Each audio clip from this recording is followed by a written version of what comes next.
Hi ඔන්න අද මම අරගෙන ආවේ රසම රස පැස්ට්‍රා රෙසිපි එකක් අරගෙන.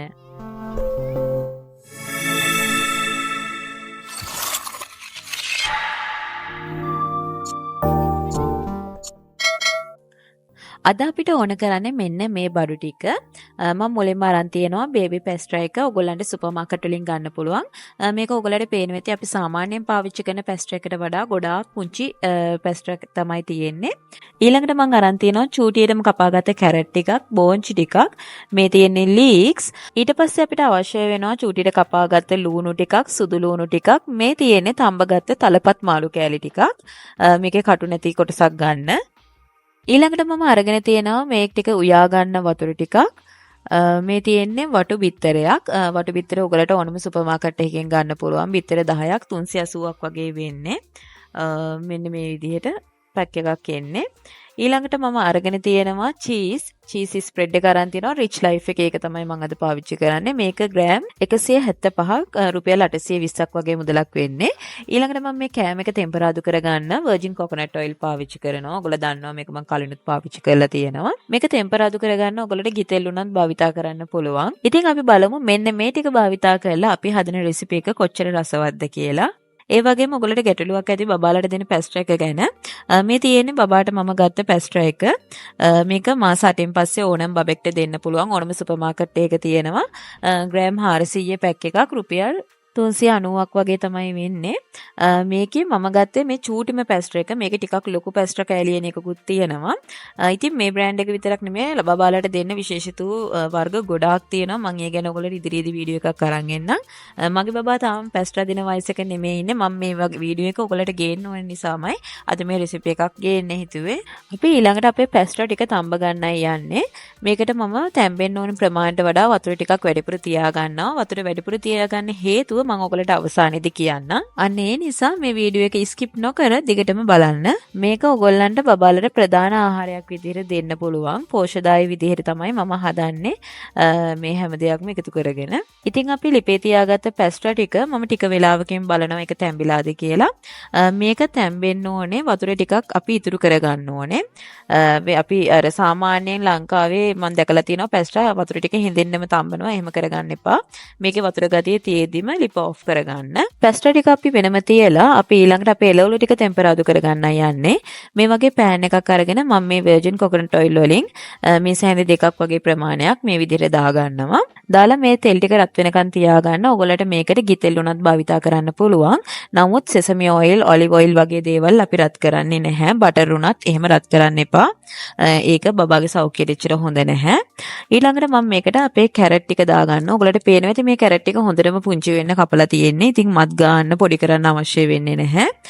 මේ එළවලුයි ලූණු හැමදේම මම මේකට දාගන්නවා එක සැරේ. තඹගත්ත මාළු ටිකත් මම එකතු කරගද්දි හොඳටම පොඩි කරලා තමයි මේකට එකතු කරගන්නේ. හැබැයි මම කොළ පාට එළවලු ඒ කියන්නේ බෝන්චි ලීක්ස් වර්ග දෙක මේකට මුලින්ම දාගන්නේ නැහැ. ඒවැ පාට වෙනස් වෙන නිසා ඒව අපි ඊළඟට තමයි එකතු කරගන්නේ. මේ ටික පොඩ්ඩක් මේ තෙලේ බැද ගන්නයි අවශ්‍ය වෙන්නේ.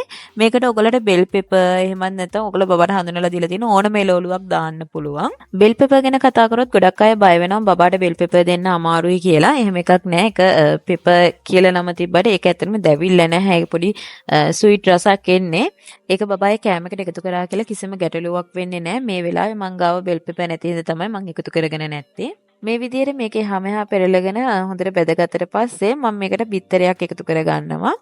මේකට මම වඩු බිත්තර එකතු කරාට ඔයගලට සාමාන්‍ය බිත්තරයක් වුණත් එකතු කරගන්න පුළුවන්.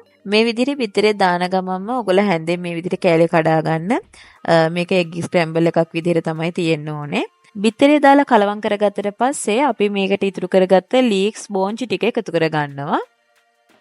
ඒ වර්ග දෙක එකතු කරගෙන ගොඩාක් වෙලා මේක රත් කරගන්න එපා. මොකද එතකොට මේක ඉක්මනට තැම්බිලා පාට වෙනස් වෙන්න පුළුවන්. ඒ ටික එකතු කරගෙන පොඩ්ඩක් මේක එහා මෙහා පෙරලගෙන අපි අපේ තඹගත්ත පැස්ට්‍රා ටික මේකට එකතු කරගන්නවා. තඹගෙන ඉතුරු කරගත්ත වතුර ටිකත් එක්කමයි මේකට එකතු කරගන්නේ. මේ රෙසිපි එකටම ඔයගොල්ලන්ට බබාලට දෙන නූඩල්ස් එක උනත් හදාගන්න පුළුවන්.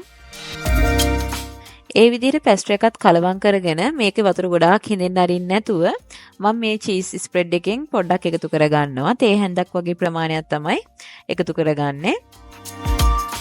ඉතින් ඔයාලට මේ ස්ප්‍රෙඩ් එකම එකතු කරගන්න අවශ්‍ය නැහැ. ඔයා බබාට මොසරෙල්ලා චීස් එක එකතු කරනවා නම් ඒක උනත් ග්‍රේට් කරලා මේ වෙලාවේ දාගන්න පුළුවන්. ඒකම කියන්නම් ඔයාගේ බබාට අවුරුද්දට වැඩි කෙනෙක් නම් ඔයාට පුළුවන් මේකට ලුණු චුට්ටක් එකතු කරගන්න.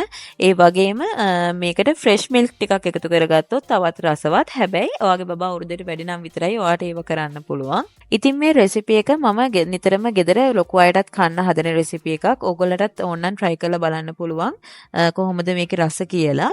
ඉතින් මම මුලින් ඕගොල්ලට පැස්ට්‍රි එක තඹ ගත්තට පස්සේ වතුර ටිකක් වැඩිපුර තියලා ලිප ඔෆ් කරගන්න කිව්වේ මේ විදිහට වෙට් ගතියට මේක පැස්ට්‍රි එක හදා ගන්න ඕන නිසා. ඉතින් ඔයාගේ බබා කෑම කන්නේ නැති කෑම කන්න අකමැති බබෙක් නම් අනිවාර්යයෙන් මේ රෙසිපි එක try කරලා බලන්න. අනිවාර්යයෙන්ම ඔයාගේ බබා මේකට ආස වෙයි. මොකද මේ රෙසිපි එක මාරම රස රෙසිපි එකක්. බබාලට විතරක් නෙමෙයි ඕගලට උනත් try කරලා බලන්න පුළුවන්. මේකට ලුණු මුකුත්ම දාලා නැති වුණත් අපි දාන චීස් එකෙන් හොඳ රසක් එනවා. මේකට ලුණු මුකුත්ම නැති වුණත් ලොකු අයටත් මේක කන්න පුළුවන්. ඉතින් මෙන්න මේ විදිහට තමයි අපේ කෑම එකේ ෆයිනල් ලුක් එක ඇවිත් තියෙන්නේ. මේක ඔයගොල්ලෝ try කරලා බලන්න ඕන රෙසිපි එකක්. මේ වගේ ලස්සනට බබාට කෑම එක දෙන්න අනිවාර්යයෙන්ම මෙයා කෑමකයි. ඒ වගේම වෙනද වගේම කියන්නම් අපි subscribe කරලා නැතුව අපේ යාළුවෝ ඉන්නවා නම් අනිවාර්යෙන් අපි subscribe කරන්න, bell icon එකත් click කරන්න. එතකොට මේ වගේ රස රෙසිපි දාපු ගමන්ම ඔයාට බලන්න පුළුවන්. ඒ වගේම මේ වීඩියෝ එක වැදගත් වෙයි කියලා හිතන යාළුවෝ අතර share කරන්න. ඉතින් අලුත් වීඩියෝ එකකින් හම්බ වෙනකන් ඔයාලා හැමෝටම සුබ දවසක්.